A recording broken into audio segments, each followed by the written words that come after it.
بسم اللہ الرحمن الرحیم الصلاۃ والسلام علی خاتم النبیین وعلی آلہ وصحبہ اجمعین۔ السلام علیکم ورحمۃ اللہ وبرکاتہ۔ قطر کے امیر جو تھے، ریٹائرڈ امیر ان کو کہہ دیں، حمد الخلیفہ الثانی جو ہیں وہ انتقال فرما گئے۔ آپ بہت عرصے سے گوشہ نشینی کی زندگی گزار رہے تھے اور آپ عرب کے واحد حکمران تھے جنہوں نے اقتدار جو تھا وہ اپنی زندگی میں اپنے ولی عہد اور صاحبزادے تمیم الحمد الثانی جو تھے ان کو منتقل کیا اور انہیں ہنستا کھیلتا پھلتا پھولتا اور بستا ہوا دیکھ کر یہاں سے رخصت ہوئے۔ کچھ لوگوں کا خیال ہے کہ یہ اقتدار کی منتقلی جو تھی یہ والنٹیئر نہیں تھی، بلکہ یہ امریکہ اور برطانیہ کی سپورٹ کے ساتھ صاحبزادے نے والد گرامی کو اقتدار سے الگ کیا تھا۔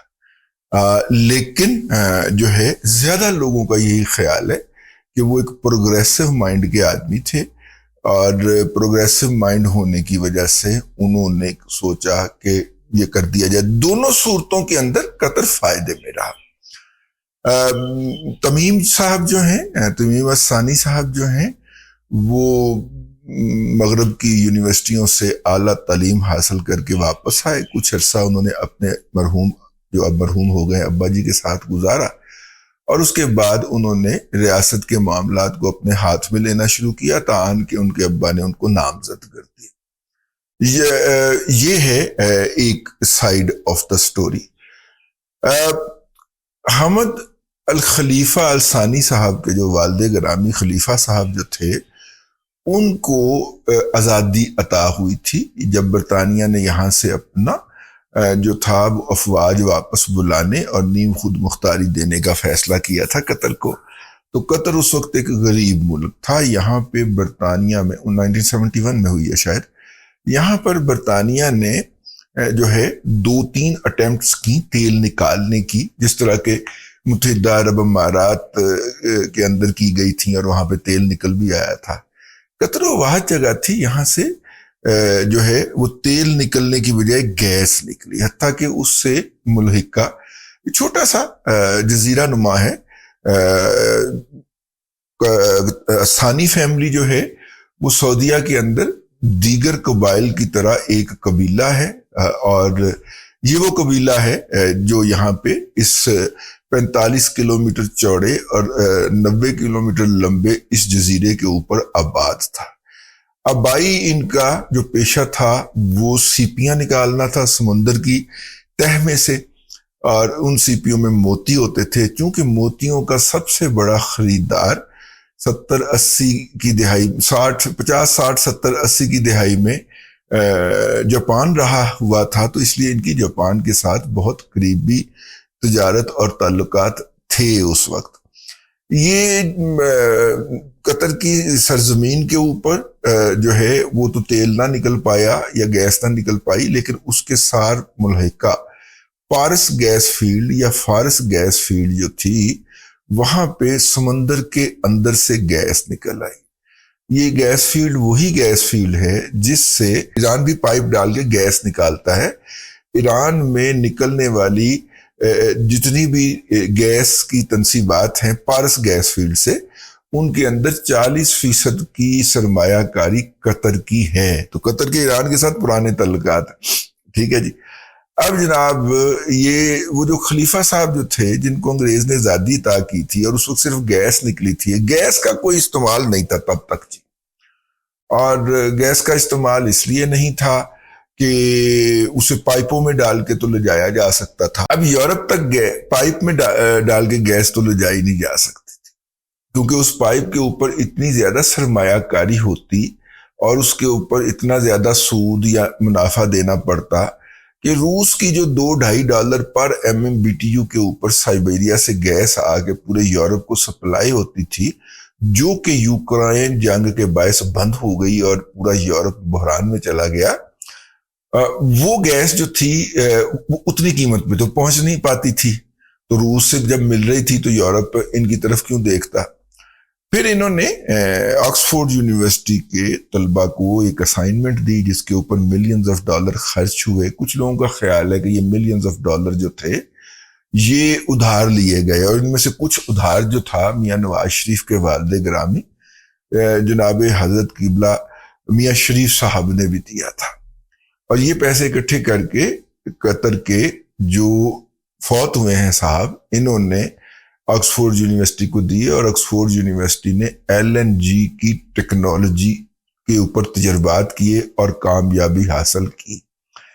LNG کی کیا ٹیکنالوجی تھی کہ جناب آپ اس کو گیس جو ہے اس کو لیکوڈ میں تبدیل کریں، گیس کو مائع میں تبدیل کریں، اور مائع کو جہاز میں لاد کر دنیا کے کسی بھی کونے میں لے جائیں، تو اس کے بعد جا کے اس کو دوبارہ گیس بنا لیں یا مائع کی شکل میں استعمال کر لیں. یوں گیس کی ایکسپورٹ شروع ہوئی.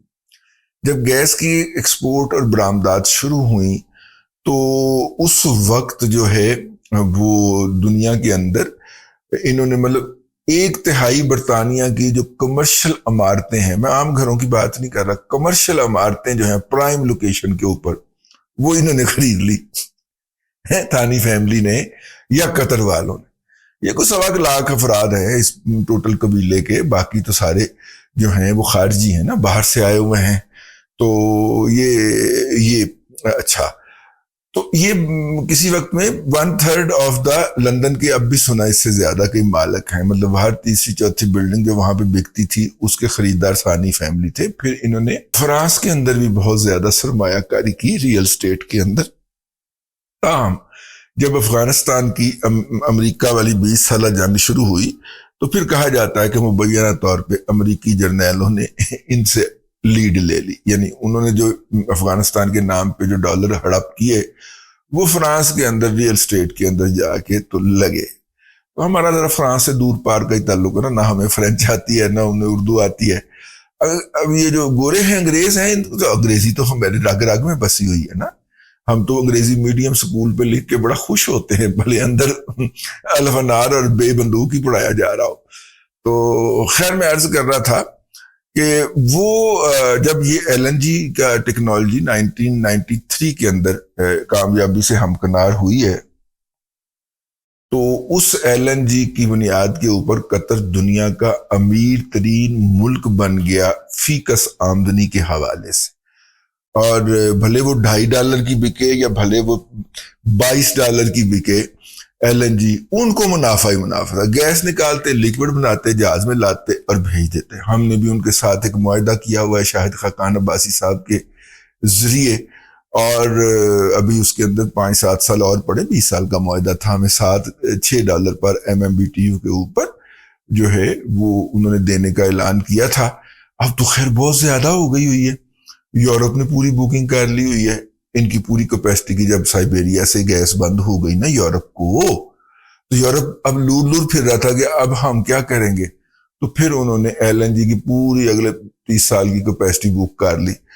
آج بھی اگر آپ اوپن مارکیٹ میں کوئی بروکن لاٹ، جس طرح وہ نہیں ہوتا ہماری خواتین جاتی ہیں نا، ہاں وہ کیا ہوتے ہیں جی، وہ کٹ پیس ہے، کٹ پیس نہیں ہوتا میلہ جیسے، ویسے اگر اس طرح کے کسی میلے میں جائیں کہ LNG کے 1-2 ٹرک جہاز مل جائیں تو وہ بھی $18-19 میں ملتے ہیں. ابھی 2 ہم نے پچھلے دنوں خریدے. تو یوں یہ LNG نے قطر کو بہت زیادہ امیر کر دیا. قطر کے امیر نے دوحہ کو بھی ڈیولپ کیا، وہاں پہ کثیر المنزل عمارتیں بنائی، اگرچہ ان میں سے بیشتر خالی پڑی ہوئی ہیں. دنیا اپنی اہمیت جتانے کے لیے دنیا کے وہ ثالث بن گئے، مختلف معاملات کے اوپر وہ ثالثی کرتے اور اپنے آپ کی اہمیت واضح کرتے.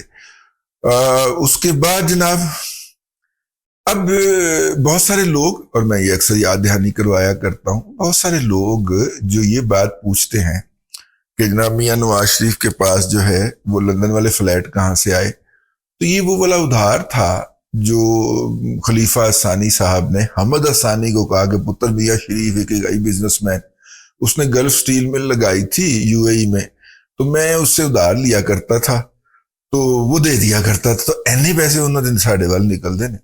تو وہ پھر جا کے 2004 میں جو ہے وہ اس کے بعد ایک خاندانی تعلق بنا. میاں نواز شریف صاحب جو ہیں وہ بھائی کے ساتھ سرکاری طیارے میں بیٹھ کے جو افسوس کرنے گئے ہیں، یہ اس خاندانی تعلق کی نشاندہی کرتا ہے جو خاندانی تعلق میاں شریف صاحب سے قائم ہوا تھا.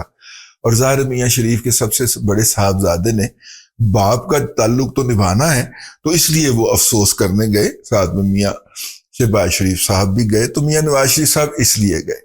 تو یہ جو ثانی ہے، جن کو تھانی بھی کہا جاتا ہے عربی کے اندر، یہ ثانی جو ہیں، ثانی فیملی جو ہے، انہوں نے جناب پھر کہا کہ جناب آپ کے اتنے پیسے ابا جی کی طرف نکلتے ہیں، اور اگر ان کو بینک میں بھی ڈالا جاتا تو اب تک وہ اتنے ہو چکے ہوتے، تو بتائیں آپ کیا لیں گے. تو میاں شریف صاحب نے تجاہل عارفانہ سے کہا کہ وہ لندن والے ایون فیلڈ والے فلیٹ ہی دے دیں یار. اور اس کے اندر میاں صاحب جو تھے، میاں نواز شریف صاحب اور میاں شریف صاحب جب بھی لندن جاتے تھے تو انہی فلیٹس میں ٹھہرا کرتے تھے. ظاہر دوستوں کے فلیٹ تھے تو ہوٹل میں ٹھہرنے کی کیا ضرورت ہے، یا اپنا جائیداد بنانے کی کیا ضرورت ہے. تو اچھے لگتے تھے یا انہیں پسند تھے، تو جب وہ آیا تو انہوں نے کہا یہی دیتے. انہوں نے کہا جی لے لے. تو پھر میاں شریف صاحب نے کہا کہ جناب برطانیہ میں تو جو وراثتی جائیداد کی منتقلی ہے اس پہ تو 40-50% تک ٹیکس ہوتا ہے. یعنی کہ اگر آپ کے بزرگ یا والدین فوت ہو گئے اور آپ کو اثاثے میں 1 کروڑ کی جائیداد ملی ہے، تو وہ 1 کروڑ میں سے 40 سے 50 لاکھ ٹیکس کی شکل میں سرکار کے پاس چلا جائے گا. اب اگر وہ جائیداد جو ہے وہ میاں شریف صاحب کے نام پہ منتقل ہوتی، پھر ان سے میاں نواز شریف کے نام پہ منتقل ہوتی، اور ان سے پھر حسین نواز یا حسن نواز کو منتقل کی جاتی، تو 3 دفعہ ٹیکس لگنے کے بعد اس جائیداد کا تو کچھ بھی نہیں بچنا تھا، پلے ہی نہیں بچنا تھا. تو اس کے اوپر پھر میاں شریف صاحب نے اپنے پاس بیٹھ کے کیلکولیشنیں کی اور تھانی فیملی کو کہا کہ جی براہ راست آپ جو ہے میرے پوتے کو ٹرانسفر کر دیجیے. اب جب وہ براہ راست ٹرانسفر ہوئی تو اس کے عوض کوئی پیسے تو نہیں دیے گئے، وہ تو پرانا آدھار رجسٹ ہوا ہے. قانون کی نظر کے اندر آپ اس کو، خاص طور پہ جب ثاقب نثار جیسا بیٹھا ہو، تو آپ اس کو ثابت نہیں کر سکتے. وہ ایک ایک چیز کے اوپر خام خواہ کے اعتراض اٹھا دے گا اور آپ کو چوک میں کھڑا کر دے گا. ٹھیک ہے. ان کے بھتیجے ہیں جو فوت ہوئے ہیں نا، ان کے بھتیجے تھے جو کہ وزیر اعظم بھی رہے قطر کے. انہوں نے پیشکش کی تھی کہ یہ ہم ایون فیلڈ ریفرنس میں آپ کو جو ہے، ہم یہاں پہ آگے گواہی دینے کو تیار ہیں کہ میاں نواز شریف صاحب اس کے اندر بالکل جینوئنلی بے گناہ ہے. تو پھر اس کے بعد پھر تب چونکہ پروجیکٹ عمران خان چل رہا تھا، تو پھر فیض صاحب نے بیانات دلوا دیے ثاقب نثار سے کہ آپ آئیں گے تو ہم آپ کو کٹہرے میں کھڑا کریں گے، آپ آئیں گے تو ہم آپ کے اوپر کراس کوسچننگ بھی کریں گے، آپ کو کوئی پروٹوکول نہیں ملے گا. بکواسیات شروع ہو گئی نا، بھونکنا شروع کر دیا. جس طرح کچھ لوگوں کی آج کل ڈیوٹی لگی ہوئی ہے بھونکنے پہ، کچھ لوگوں کی اس وقت بھی لگی تھی. ادارہ اپنے کتے تبدیل نہیں کرتا، وہی رہتے ہیں. تو خیر، وہ جناب انہوں نے ان کو اتنا ڈرایا کہ وہ نہ آئے. پھر انہوں نے ایک بیان لکھ کے دے دیا، اور بیان جو تھا وہ مس ہینڈل کر گئے. شیخ صاحب جو ہیں اپنے وہ کیا ہے وکیل، آج کل تو ماشاءاللہ پچھلے دنوں ملاقات ہوئی ایک جگہ کے اوپر، تو کافی زیادہ معتدل نظر آئے مجھے. اکرم شیخ صاحب نے وہ بیان مس ہینڈل کر دیا، وہ قطریوں والا. تو ثاقب نثار نے پھر اس کو کھیلا اور ڈیلیور کیا اپنے پالنے والوں کو اور اپنے مالکان کو. مالکان تو پھر تحفظ کرتے ہیں نا، ثاقب نثار کے خلاف کوئی بات کر کے تو دکھائے. وہ ہم جیسے بیوقوف ہیں جو کبھی کبھار یاد دلا دیتے ہیں کہ یہاں پہ ایک قبیح قسم کا، گھٹیا قسم کا کردار ثاقب نثار نامی بھی اس ملک کی جوڈیشل ہسٹری میں رہا ہے. لیکن دیکھیے نا کبھی ہاں، تو یہ ہو گیا جی. تو چونکہ یہ والے ایک ذاتی تعلقات بھی تھے، تو اس لیے میاں نواز شریف صاحب افسوس کرنے کے لیے وہاں پہ گئے. اور شہباز صاحب کو تو ویسے ہی بہانہ چاہیے ہوتا ہے بیرون ملک دورے کا. ویسے شہباز شریف صاحب بھی کمال کے آدمی ہیں. انہوں نے اپنا میڈیا چلانے کے لیے جس بندے کو وزیر رکھا ہوا ہے، وہ وزیر صاحب جو ہیں، وہ جب شہباز شریف صاحب کو پیٹرول کی قیمتوں میں اضافہ کرنے پر بے نت سنا رہا ہوتا ہے ان کا ہر کارکن، تو وہ صاحب اپنی سپورٹ کے اندر کیمپین شروع کر دیتے ہیں کہ جی میں بڑا اچھا کام کر رہا، جی میں بڑا اچھا کام کر رہا، جی ہم جیت گئے، جی ہم جیت گئے. اور پھر جتنے بھی ملازمین راتب خورین ہیں ان سب کو کہا جاتا ہے کہ جناب میری تعریف کی ہے آپ نے، میرے حق کے اندر ٹویٹ کیے ہوئے وہ ٹویٹیں کی جاتی ہیں. عجیب قسم کے لوگ جو ہیں. شہباز شریف صاحب ہاتھ ہوا کہ نہیں؟ یعنی جس وقت پیٹرول کے باعث آپ کی ذات والا بابرکات پر تنقید ہو رہی تھی، این اس وقت جس شخص کا کام تھا جس کو آپ نے اس بات کی وزارت دی ہوئی ہے کہ وہ اس طرح کی تنقید کا مقابلہ کرے یا اس کو روکے یا اس کو ڈیفیوز کرے، وہ اپنے حق میں کیمپین کروا رہا تھا. ہو سکتا ہے وہ کہیں پہ جائے چلیں یہ بات رہنے دیں، یہ تھوڑی سی زیادہ ہو جائے گی. بہرحال جی یہ ہم بس دیکھتے ہیں چیزوں کو اور کہہ بھی دیتے ہیں، تو اس لیے پھنس بھی جاتے ہیں اور مار بھی بڑی پڑتی ہے. بس آج کے لیے اتنا ہی کافی ہو گیا ہماری مار کوٹ کا سامان ہے. اب تک کے لیے اتنا ہی. اگلے ولاگ کے اندر پھر حاضری ہوگی. اللہ تبارک و تعالیٰ آپ کو آسانیاں عطا کرے اور آسانیاں خلق خدا میں تقسیم کرنے کی توفیق عطا کرے.